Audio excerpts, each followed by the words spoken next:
अगर आप अप्रैल 2025 में उम्रा करने की नीयत से सऊदी अरब जा रहे हैं तो इस खबर को गौर से सुन लीजिए। कहीं ऐसा ना हो कि आप वहीं फंस जाएं और फिर जेल और सख्त सजा से दो चार होना पड़े। जी हाँ, हुकूमत इस्लामिक किंगडम सऊदी अरेबिया और उनकी हज और उम्रा मिनिस्ट्री ने ऐलान कर दिया है कि हिंदुस्तान, पाकिस्तान या दुनिया के किसी भी मुल्क के कोई ज़ायरीन 29 अप्रैल 2025 के बाद 1 घंटे या 1 दिन भी सऊदी अरब में दिखे तो उन्हें गिरफ्तार कर लिया जाएगा, भारी जुर्माना लगेगा और 15 साल के लिए जेल भी जाना पड़ेगा।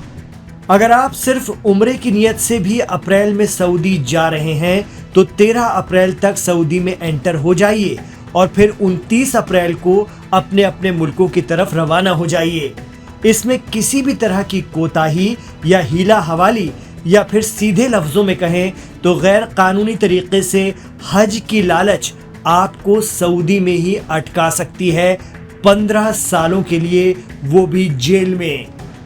गौरतलब है कि सऊदी अरब हुकूमत इस वक्त हज 2025 की तैयारियों में लगी हुई है।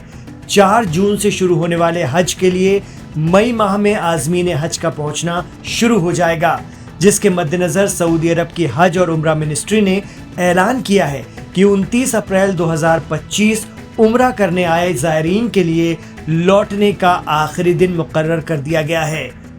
दरअसल गुज़िश्ता बरस सऊदी में तेज गर्मी और भगदड़ से हज के दौरान 1200 लोगों की जान चली गई थी। जांच करने पर पाया गया कि ऐसा उन लोगों की वजह से भी हुआ जो आते तो उम्रा करने हैं और फिर गैर कानूनी तरीके से हज के लिए रुक जाते हैं, जिससे इंतजामात मुतासिर होते हैं, भीड़ बढ़ती है और हादसे पेश आते हैं।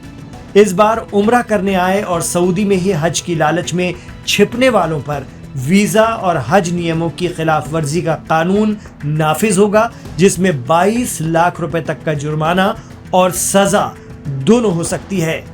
आधिकारिक बयान में मंत्रालय ने इस साल उम्रा करने वालों के लिए सऊदी अरब में प्रवेश की आखिरी तारीख 13 अप्रैल फिक्स कर दी है और निकलने की तारीख 29 अप्रैल रहेगी।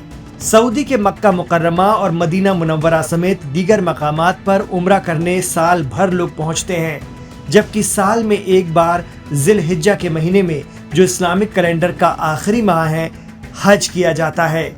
सऊदी की हज और उम्रा मिनिस्ट्री ने अराकीन हज की मेज़बानी के लिए खास इंतजामात किए हैं, लेकिन इसमें उम्रा करने आने वालों की वजह से दिक्कत ना हो, इसके लिए उन्हें मुल्क छोड़ने की तय वक्त में हिदायत दे दी गई है। आपको बता दें कि दुनिया के सभी मुल्कों से हज पर जाने वालों के लिए एक पूरा सिस्टम काम करता है।